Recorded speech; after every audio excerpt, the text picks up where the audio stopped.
گلگت کے دنور نالے میں مٹی کا تودا گرنے سے 8 افراد جاں بحق ہو گئے، 3 افراد کو اسپتال منتقل کر دیا گیا۔ متعدد افراد کے ابھی تک ملبے تلے دبے ہونے کا خدشہ ہے۔ پولیس کے مطابق جس وقت مٹی کا تودا گرا اس وقت مقامی رضاکار سیلاب سے متاثرہ واٹر چینل کی بحالی کا کام کر رہے تھے۔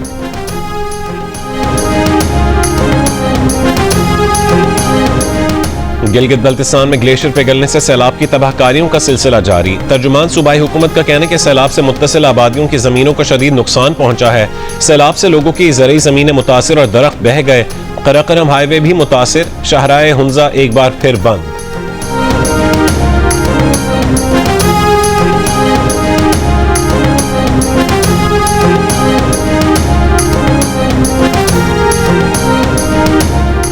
لاہور کی انسداد دہشت گردی عدالت آج 9 مئی کے 2 مقدمات کا فیصلہ سنائے گی۔ ملزمان میں ڈاکٹر یاسمین راشد، شاہ محمود قریشی، عمر سرفراز چیمہ، محمود الرشید، اعجاز چودھری، صنم جاوید اور عالیہ حمزہ شامل ہیں۔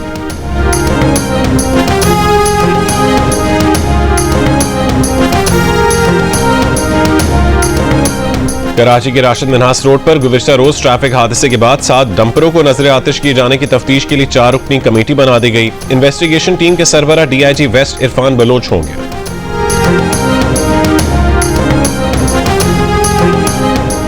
آسٹریلیا کے وزیر اعظم کا کہنا ہے کہ اقوام متحدہ کی جنرل اسمبلی میں فلسطین کو بطور ریاست تسلیم کریں گے۔ فلسطینی ریاست میں حماس کے لیے کوئی مستقبل نہیں ہو سکتا۔ غزہ کی صورتحال دنیا کے بدترین خدشات سے آگے بڑھ چکی ہے۔ اسرائیل بین الاقوامی قانون کی خلاف ورزی جاری رکھے ہوئے ہے۔ نیوزی لینڈ نے بھی فلسطین کو بطور ریاست تسلیم کرنے پر غور شروع کر دیا۔ وزیر خارجہ نے کہا ہے کہ فلسطین کو تسلیم کرنے کا فیصلہ نیوزی لینڈ کی کابینہ ستمبر میں کرے گی۔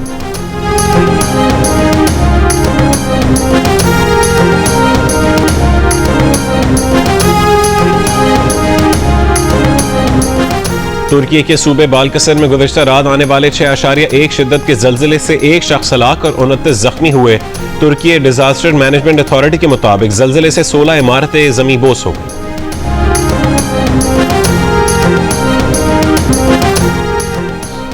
Karachi soldier Bazaar, Yousuf plaza, federal B industrial area تھانوں کے ایس ایچ اوز معطل، تینوں ایس ایچ اوز کی معطلی کے احکامات جاری۔ ایس ایچ او یوسف پلازا اور ایف بی انڈسٹریل ایریا کو راشد منہاس روڈ پر ہنگامہ آرائی پر معطل کیا گیا۔ اس وقت اس کی جو مالیت تھی آج وہ اس کے 3 گنا ہے، کیونکہ وہ میری تھی 12-13 سال پرانی گھڑی، تو میں نے سمجھے سستے وقت میں لی تھی جب سونا بھی سستا ہوتا تھا۔ اب سونے کی قیمت آپ کو پتہ ہے پاکستان میں اب ورلڈ وائڈ کتنی ہو گئی ہے، وہ میرے ہاتھ میں تھی اور میں اپنے بچوں کے ساتھ تھا، فیملی کے ساتھ۔ یہاں پہ جو ہمارے میزبان ہیں ان کی بھی گھڑی چھنی، میری بھی چھن گئی۔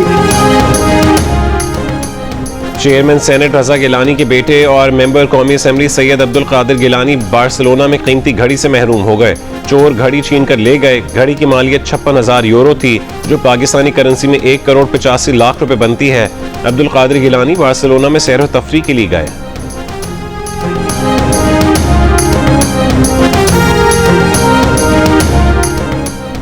ایم کیو ایم پاکستان کے چیئرمین خالد مقبول صدیقی نے کہا ہے کہ بھارت کو دنیا اب مختلف انداز میں دیکھ رہی ہے۔ ایم کیو ایم کے تحت کراچی، محمدی کالونی اور اورنگی ٹاؤن میں جشن آزادی کے مناسبت تقریب میں خطاب میں کہا کہ کیا ضروری ہے کہ انگریز جتنے صوبے چھوڑ کر گئے وہی رہیں۔ جرمن چانسلر نے کہا ہے کہ غزہ میں فوجی آپریشن میں توسیع کی وجہ سے اسرائیل کو ہتھیاروں کی فراہمی روکنے کا فیصلہ کیا۔ ایسے تنازع میں ہتھیار فراہم نہیں کر سکتے جسے صرف فوجی کارروائیوں سے حل کرنے کی کوشش ہو رہی ہو۔ ایسا تنازع جس میں پورے غزہ کا انخلا درکار ہو، ہم یہ نہیں کر سکتے۔ جرمنی کو اسرائیلی حکومت کے کچھ فیصلوں پر تحفظات ہیں۔ خبر ایجنسی کے مطابق جرمنی نے اسرائیل کو ہتھیاروں کی فراہمی روکنے کا اعلان کیا تھا۔ جرمنی امریکہ کے بعد اسرائیل کو ہتھیار فراہم کرنے والا دوسرا بڑا ملک ہے۔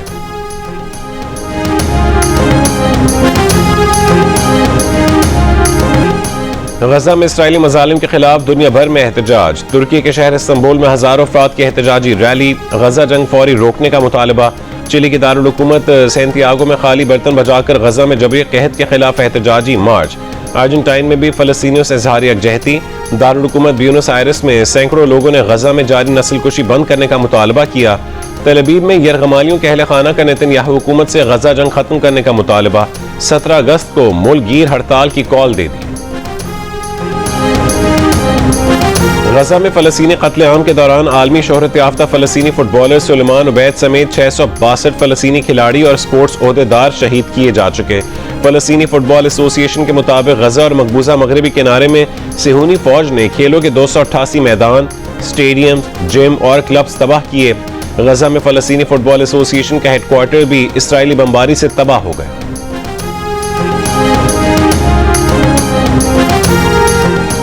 عالمی ایٹمی توانائی ایجنسی کا عہدیدار مذاکرات کے لیے آج ایران پہنچے گا۔ ایرانی وزیر خارجہ کے مطابق کسی فریم ورک پر پہنچے بغیر IAEA کے عہدیدار کو ایرانی جوہری تنصیبات کا دورہ نہیں کروایا جائے گا۔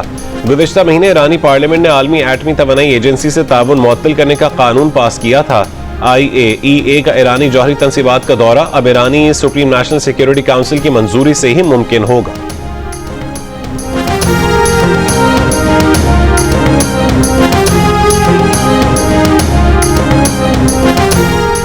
امریکی ریاست ٹیکسس کے شہر ہیوسٹن میں امریکن پاکستانی خاتون کے ساتھ مبینہ مذہبی منافرت کا واقعہ۔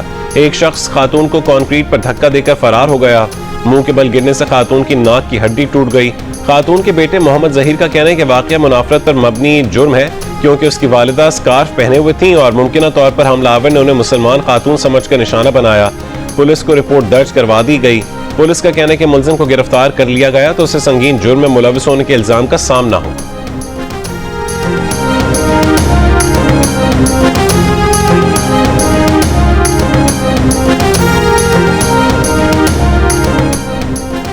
برطانیہ کا غیر ملکی مجرموں کو نئے قانون کے مطابق فوری ملک بدر کرنے کا فیصلہ۔ برطانوی وزیر انصاف شبانہ محمود نے کہا ہے کہ قید کی سزا پانے والوں کو واپس آبائی ملک بھیجا جائے گا۔ مقررہ مدت کی سزائیں کاٹنے والے غیر ملکی قیدیوں کو ملک بدر کیا جائے گا۔ برطانوی میڈیا کے مطابق اقدام سے فی قیدی سالانہ اوسطاً 54,000 پاؤنڈز کی بچت متوقع ہے۔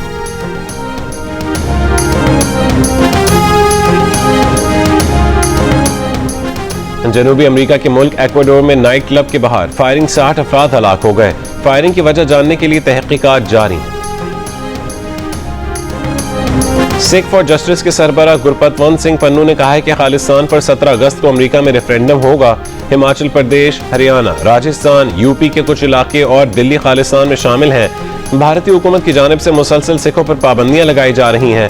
بھارت نے پاکستان پر حملہ کر کے خواتین اور بچوں کو شہید کیا۔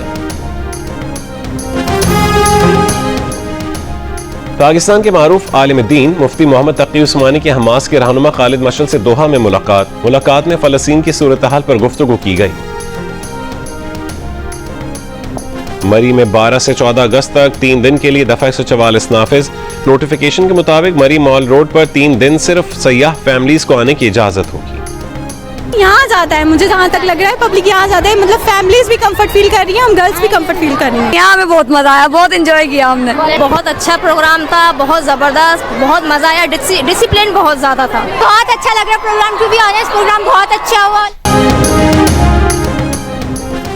حیدرآباد میں MQM پاکستان کی جانب سے جشن آزادی مارق حق کی مناسبت سے گرینڈ میوزیکل پروگرام کا انعقاد، شہریوں کی بڑی تعداد میں شرکت۔ گورنر سندھ کامران ٹیسوری نے کہا ہے کہ یہ حیدرآباد کی تاریخ کا سب سے بڑا ڈیجیٹل سٹیج ہے۔ تقریب کے اختتام پر شاندار آتش بازی کی۔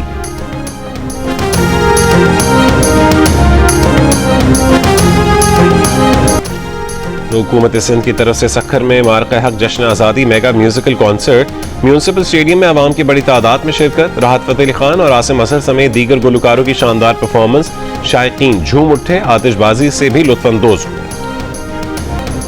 دبئی میں یوم آزادی پاکستان کا شاندار جشن، 60,000 سے زائد افراد کی شرکت۔ تقریب میں اماراتی وزیر کی بھی شرکت۔ شیخ نایان بن مبارک کا پاکستانی کمیونٹی کو ترقی میں اہم کردار ادا کرنے پر خراج تحسین۔ اور دوسرے ون ڈے انٹرنیشنل میں ویسٹ انڈیز نے پاکستان کو 5 وکٹوں سے ہرا دیا۔